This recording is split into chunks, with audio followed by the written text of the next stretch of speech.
dan selamat mengikuti workshop hari ini. Semoga apa yang kita peroleh hari ini akan menolong kita untuk terus mengembangkan pelayanan-pelayanan dalam gereja yang kita pimpin. Saya Joe Maimon, saat ini melayani memang sebagai pelayan khusus bidang liturgi di GKI Kebayoran Baru. Terlibat dengan sekolah tinggi filsafat teologi di Jakarta. Saya menjadi bagian dari tim pembina di sekarang namanya Pusat Kajian Liturgi dan Musik Gereja. Saya mau bawa dengan satu kalimat pertama, yaitu liturgi wajah teologi. Kalau kita berjumpa bersama Allah dalam kekudusan, tanggung jawabnya adalah kita melayani dalam kekudusan. Melayani karena saya jago. Saya kan persoalan adalah bagaimana gereja menjadi rumah. Kalau persekutuannya bagus, mau canggih apapun orang datang kumpul. Kadang-kadang ada banyak hal di luar itu membuat pelayanan ibadah menjadi tidak maksimal. Dan ibadah bukan soal khotbah. Ibadah itu seluruhnya. Khotbah itu satu bagian dari satu rangkaian panjang sebuah ibadah. Bahwa para reformator menekankan pemberitaan firman itu menjadi penting, tapi pemberitaan firman tidak dibatasi oleh khotbah. Kemudian tadi masalah kekudusan. Jadi kalau bisa tanggalkan dosa dulu, kalau mau saya tanggalkan kasut. Jadi jangan bawa dosa dalam gereja dan karena merasa saya bisa, tapi lagi dosa nih kita tampil. Ingat kekudusan itu penting. Kemudian penanggung jawab itu majelis ibadah. Ini yang saya catat ya. Bahkan sampai kolektif itu penanggung jawabnya masih majelis. Kan seluruh rangkaian ibadah dan penata layanan kalau saya tahu di GKS itu majelis jemaat. Berarti sampai hitung persembahan juga majelis. Itu bisa tradisi gereja, bisa mungkin macam-macam ya. Kalau di tempat saya beribadah yang menghitung majelis jemaat. Yang mungkin bukan majelis jemaat, penatua yang melayani saat itu. Kalau di kami tidak ada diaken, kami semuanya penatua. Tapi kalau di GKS kan ada penatua diaken. Kalau di beberapa gereja yang punya tradisi ada diaken, maka persembahan itu biasanya tanggung jawab utama diaken. Karena tanggung jawab diakonal kan, dia kan itu berkaitan dengan penata layanan dan dalam ibadah bagian pengajaran itu fokus bukan hanya berarti fokus utama dan penatua, bagian penata layanan seperti persembahan. Karena persembahan kan bukan masalah kumpul duit sebenarnya. Persembahan itu kan sebenarnya bagian dari ungkapan syukur umat yang tidak ada kaitan dengan khotbah. Bukan karena pendeta lasri khotbah bagus persembahan banyak, tapi karena umat mengalami hidup bersama Tuhan, itu yang dia bawa menjadi persembahan. Lalu yang mengolah tanggung jawab, kalau yang saya pahami, yang mengolah sebenarnya tanggung jawabnya ada dengan pelayan persembahan itu ada dengan para diaken. Karena perjamuan, persembahan perjamuan itu kan juga bagian dari persembahan, dari ucapan syukur. Persembahan perjamuan itu sebenarnya tidak terpisah. Karena biasanya kalau kami suasana kolektor selesai tugasnya, mungkin bedakan antara istilah majelis jemaat dan anggota majelis jemaat. Karena dalam keputusan bahwa memang majelis jemaat yang terlihat, nah si konvokator tadi, itu yang harus akan duduk memimpin proses laporan ibadah hari ini. Apa yang kita maknai tentang perjamuan kudus akan memengaruhi cara jadi tadi ya, let's orandi, terus dekredendi, let's agendi, let's vivendi. Apa yang kita pahami tentang perjamuan memengaruhi bagaimana kita bersikap. Ada orang memahami perjamuan itu adalah bagian hanya tentang pengorbanan Kristus. Ada gereja yang memahami perjamuan sebagai ungkapan syukur. Maka perjamuan itu adalah ekaristi, pengucapan syukur. Dia akan suasananya lebih berbeda. Sekarang susah sekali misalnya di gereja-gereja yang banyak melakukan perjamuan di Jumat Agung untuk pindah ke Paskah. Padahal dari tradisi gereja, Jumat Agung itu masih ada dalam masa puasa. Kristus mati. Yang kita ingat bukan cuma Kristus yang mati, sebenarnya Kristus yang bangkit, hidup. Lalu ada semenjak ini sudah dibatalkan pelayanan saya. Ini tubuh Kristus. Jadi kalau kita makan roti bersama. Jangan lupa bahwa itu adalah bagian dari roti orang lain.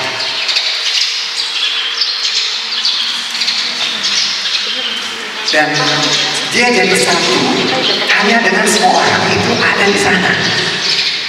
Jadi perjamuan bukan persoalan kita tidak boleh ngomong, harus diam. Tapi persoalan kita harus hidup dengan orang lain. Karena roti yang masuk tidak bisa lagi kita keluarkan.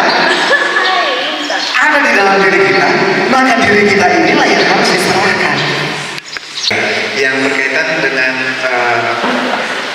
kontemporer. Tidak apa-apa kalau kita punya satu ibadah yang baru, tapi jangan lupa yang lama ini harus diperbaiki. Kita upayakan hari ini dan besok adalah supaya ibadah yang lama ini bagaimana supaya jadi hidup. Banyak gereja yang melakukan bentuk ibadah baru ini karena tadi yang sudah dikatakan, kita ini takut orang pindah. Yang menjadi persoalan berikut adalah apakah kita tahu kajian spiritualitas pemuda kita?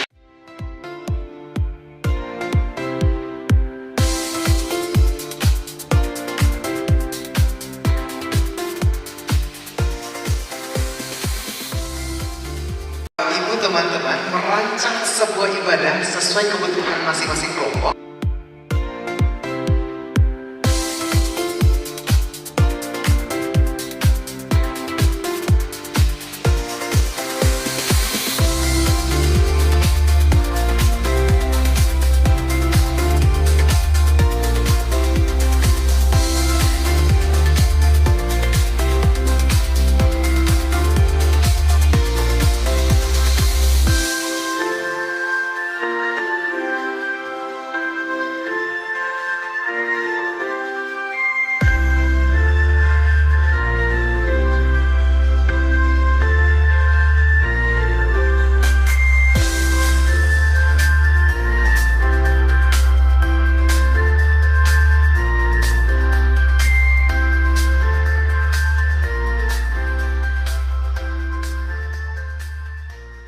Kita akan masuk dalam materi. Yang pertama materi simbol liturgi, ya. Nanti ada banyak hal yang akan dieksplor oleh kakak narasumber dan akan ditemani oleh moderator hebat hari ini, Kakak Pendeta Nafsari. Bapak, Mama dan teman-teman sekalian, kita akan masuk pada materi hari kedua hari ini bersama-sama dengan Kak Bill. Jadi mohon untuk tidak melirik ke arah snack dulu karena ada jam snacknya. Karena itu waktu seluas-luasnya kami kasih ke Kak Bill. Dalam konteks seni dalam liturgi supaya kita bisa lihat lebih luas dari sebatas simbol. Jadi dalam dunia liturgi itu ada sekitar 8 penataan. Kalau kita lihat di sana ada yang namanya tata waktu atau sacred time. Sacred time itu sesuatu yang suci, yang kudus gitu ya, yang sakral. Nah, jadi ada pertama tata waktu, ini bicara tentang tahun liturgi. Kita mulai dari Advent, berapa minggu Advent? 4. Lalu kita masuk pada ada yang disebutkan dalam bahasa Indonesia Christmas Eve, atau gereja-gereja juga sering merayakannya sebagai malam Natal 24. Lalu masuk ada yang menyebutkannya sebagai Natal pertama 24. Lalu ada hari Natalnya tanggal 25. Setelah itu masa Natal. Jadi ada 2 masa raya dalam tahun liturgi. Dalam 2 masa raya itu masa raya Natal dan masa raya Paskah. Masa raya Natal itu mulai dari Advent sampai perayaan puncaknya di hari Epifani. Hari Epifani itu jatuhnya tanggal 6 Januari. Nah, masa raya dari Advent sampai Epifani di dalamnya ada minggu-minggu Advent, 4 minggu Advent, bukan 4 hari minggu Advent. Padahal ini sebenarnya semuanya hari masih masuk dalam minggu-minggu Advent. Jadi seluruh hari dalam minggu-minggu ini adalah masa penantian Advent. Lalu Natal ada masa Natal selama 12 hari dari tanggal 25 sampai tanggal 5. Lalu puncaknya di tanggal 6 adalah hari Epifani. Di antara tanggal 25 ke tanggal 5 dan 6 itu ada tanggal 1. Yang kita rayakan tanggal 1 tahun baru untuk tahun Masehi. Tapi untuk tahun gereja Coba hitung itu berapa hari mulai tanggal 25. Mulai tanggal 25, 26, 27, 28, 29, 30, 31. Dalam musik ada istilah apa? Jaraknya. Apa yang terjadi dengan seorang Yesus? Yesus disunat, atau ada yang ingat kisah Yohanes Pembaptis waktu lahir? Kapan dia bicara? Dia kan sempat bisu ya? Iya. Kapan dia bicara? Waktu apa? Waktu dia lakukan apa? Tradisi Yahudi, pada usia 8 hari seorang anak akan disunat dan diberi nama. Jadi selain kita tahun baruan, gereja juga sebenarnya merayakan hari Yesus disunat dan diberi nama. Apa itu sunat? Sunat itu tanda komunitas dalam Yahudi. Dia diakui menjadi bagian, itu kan tradisi. Dalam beberapa tradisi sunat itu sangat penting karena dia menjadi simbol anak laki-laki ini dianggap masuk menjadi bagian dari sebuah komunitas. Lalu kalau dia sudah dalam komunitas, dia harus punya identitas. Nama. Jadi kita juga secara Kristiani akan menghayati tanggal 1 selain sebagai tahun baru, kita juga menghayati sebagai tanda atau hari di mana kita mengingat Kristus sekaligus mengingat diri kita masuk dalam sebuah komunitas baru, komunitas kerajaan Allah, dan punya identitas baru sebagai anak-anak Allah. Jangan lupa juga di muka hati, karena itu hari bagi kita menerima sebuah tanda kita adalah anak-anak. Tapi yang tanggal 1 menjadi penting untuk gereja juga. Nah, setelah itu kita masuk, kalau tadi masa raya Natal sampai 6 Januari, Epifani, lalu kita masuk pada yang disebut minggu-minggu biasa. Minggu biasa ini bukan berarti minggu yang gak ada kerjaan. Kenapa disebut biasa? Ada 2 minggu biasa, yang setelah Natal dan nanti yang setelah masa raya Paskah. Kenapa disebut biasa? Karena bukan masa raya, karena bukan ada hari raya khusus. Minggu biasa yang pertama ini kita merayakan, mengingat dan menghidupi pengalaman Yesus melayani. Maka minggu biasa itu dimulai dengan perayaan penghayatan Yesus dibaptis sampai nanti berakhir pada perayaan minggu yang disebut Minggu Transfigurasi, mengingat Yesus dimuliakan di atas gunung.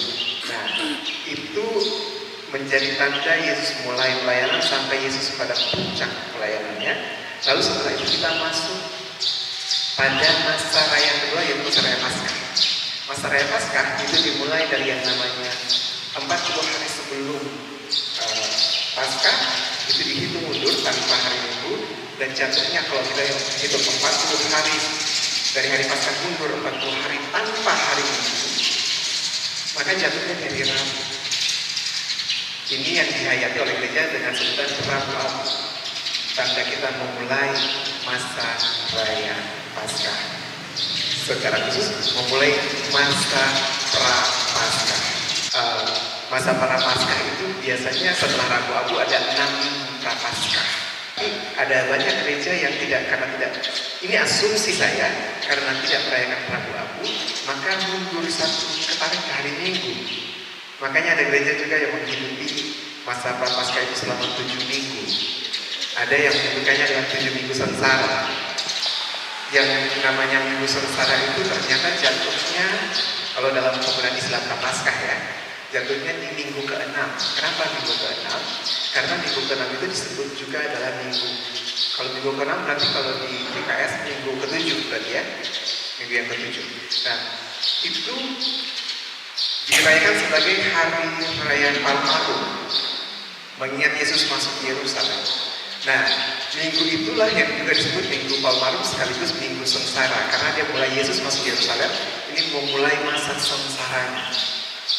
Jadi Minggu Prapaskah sampai pada Minggu Palmarum, lalu kita masuk pada Minggu Sengsara ini juga disebut sebagai Pekan Suci. Kenapa Pekan Suci? Karena di situ ada perayaan-perayaan khusus yang juga nanti berkaitan dengan kematian Yesus. Hari Kamisnya disebut atau dirayakan sebagai Kamis Putih.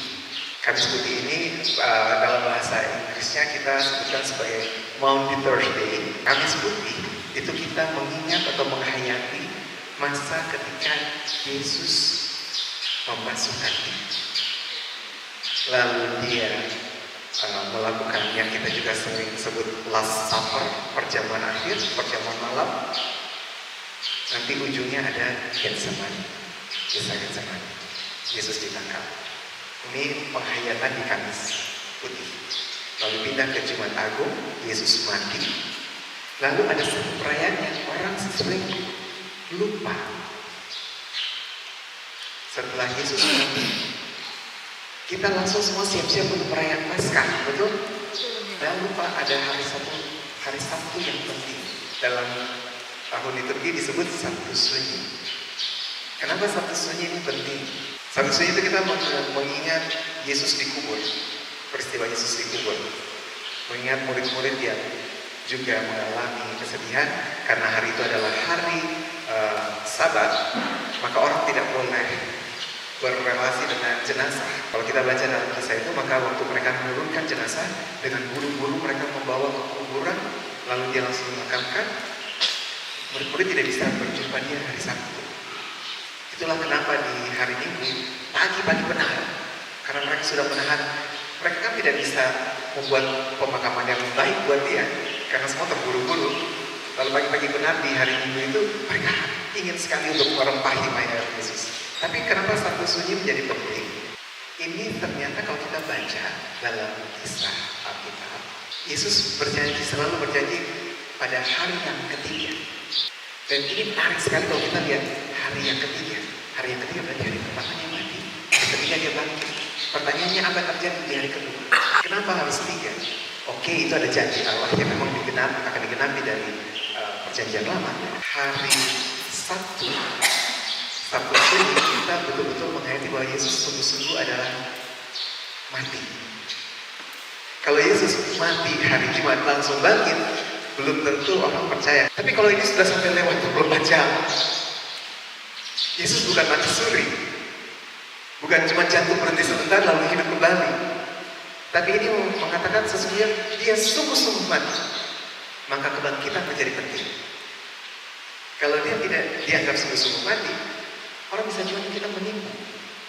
Tapi Sabtu Sunyi mau menjelaskan bahwa Yesus adalah Tuhan yang sungguh-sungguh mati di kayu salib. Dia dikuburkan tertutup. Tapi hari yang ketiga, dia menang atas kematian.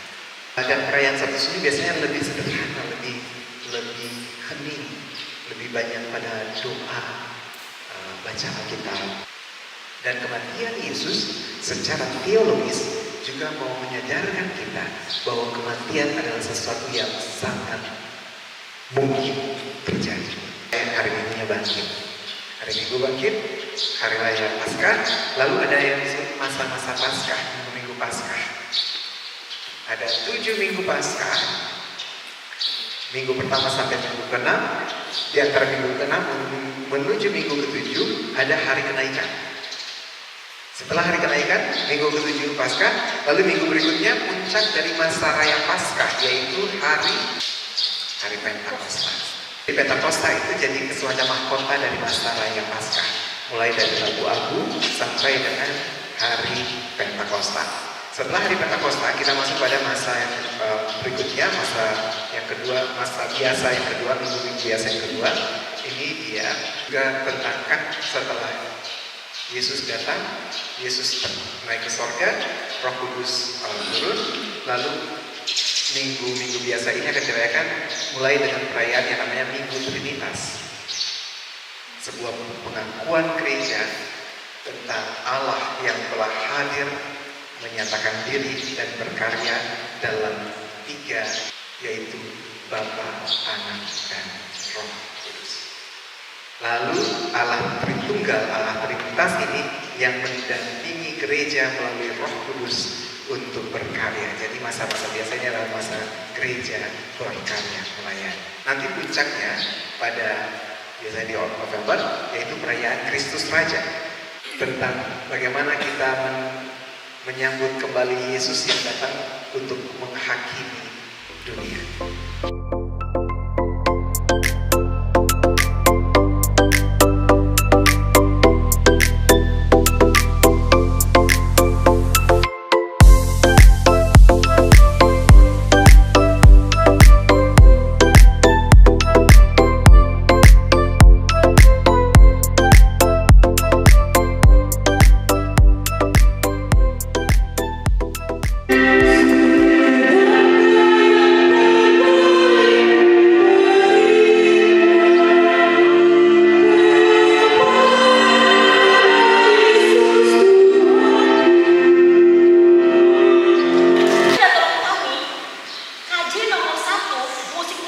begini. Nomor 2 tuh begini.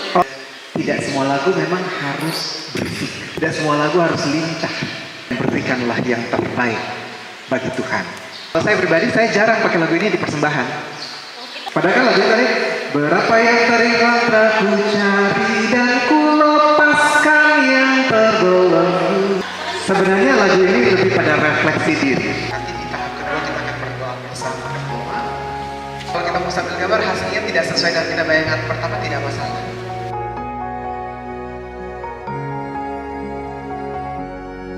Melupakan ya, orang yang saya pikir selama ini telah melukai hati saya memang, tapi dalam tulisan saya gambar ini, saya gambarkan bahwa Tuhan sedang menolong bukan hanya saja otak saya, tapi seluruh anggota tubuh saya. Ini penting sekali bagi saya hari ini, dan ada beberapa yang banyak yang saya selama ini melayani ya sebentar terluka, mengasihi dalam luka.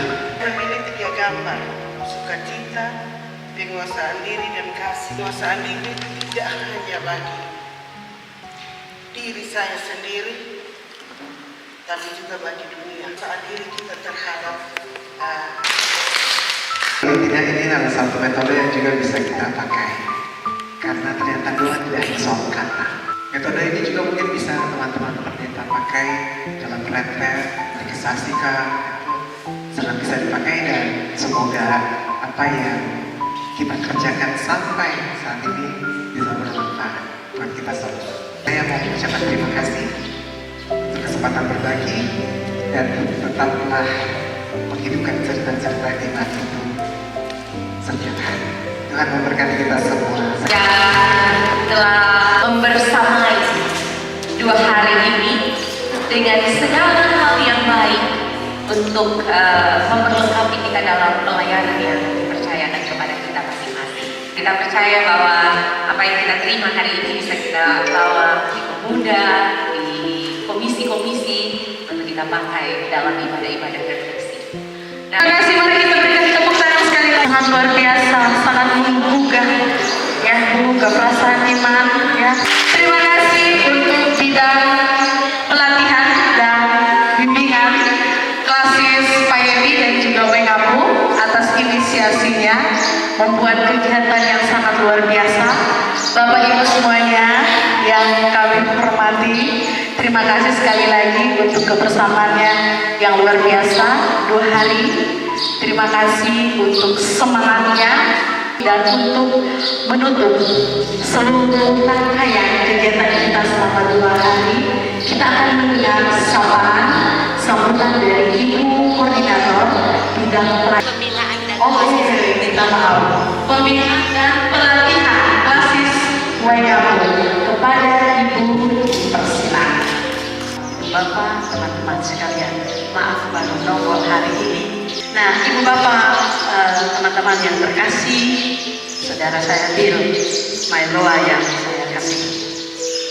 2 hari belajar bersama, saya yakin kita telah menjadi orang yang berbeda. Benih perubahan itu akan tumbuh, dan saya berharap melalui upaya serius di jemaat-jemaat kita, benih itu terus dapat dirawat dan makin bertumbuh dari waktu ke waktu. Itu sebabnya dalam pergumulan terkait dengan liturgi di klasis Wengapu dan bersambutan dengan juga klasis Pak Yedi, kami memandang serius soal hal ini. Kisah kita 2 hari ini menunjukkan bahwa kekuatan jejaring, kekuatan relasi itu jauh lebih kuat dari kekuatan uang. Nah, sekali lagi, hal pertama, kekuatan jejaring dan relasi, persahabatan mengalahkan kekuatan uang. Maka mari sebagai gereja atau sebagai personal sekalipun, kita mengembangkan jejaring, kita mengembangkan relasi, kita mengembangkan persahabatan. Di dalam itu ada mujizat, ada kemungkinan-kemungkinan yang bisa begitu besar terjadi, dan hal itu ada Maka pesan saya kepada ibu bapak, ketua wakil ketua BPMJ, kepada ibu bapak ketua wakil ketua klasis, mohon hal ini ditindaklanjuti dalam bentuk kebijakan anggaran di gereja masing-masing. Satu pernyataan dari pendeta Esther Pujo ketika mengurus ibadah atau liturgi sidang raya, dia bilang terlalu biasa bagi kita mengurus ibadah sehingga kita asal-asalan mengurusnya. Apa akibatnya? Jemaat tidak menerima apa-apa dari apa yang kita desain. Seharusnya ibadah itu adalah sesuatu yang memperjumpakan orang dengan Allah. Izinkanlah saya atas nama dua klasis, bidang pembinaan dan pelatihan dua klasis Waingapu dan klasis Payeni, menyampaikan ucapan terima kasih bagi sahabat dan adik saya, Bobi. Maka untuk suara pemilik rumah, nyonya dan tuan rumah, saya mengajak Pak Melki untuk menyampaikannya bagi kita. Mari. Terima kasih banyak Ibu Pendeta yang telah memberikan kesempatan kepada saya untuk menyampaikan rasa hati kami sebagai tuan dan nyonya rumah di tempat ini.